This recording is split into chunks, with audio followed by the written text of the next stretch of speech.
Hello guys, in this tutorial I'll be showing you guys how to change the dark mode on your WhatsApp account.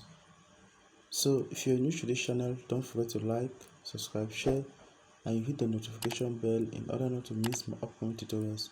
Without wasting much of time, let's get started. So the first thing you need to do is that you need to log in into your WhatsApp account, after which you click on these three dots. Once you're there, you simply click on what setting. After that, you click on what chat. Once you get there, you simply click on what team. After that, you click on what black. Once you're there, you click on what OK.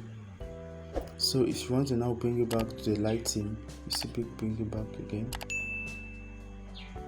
So guys, this is the way you change the dark mode on your WhatsApp account. Thank you guys for watching. See you in the next tutorial.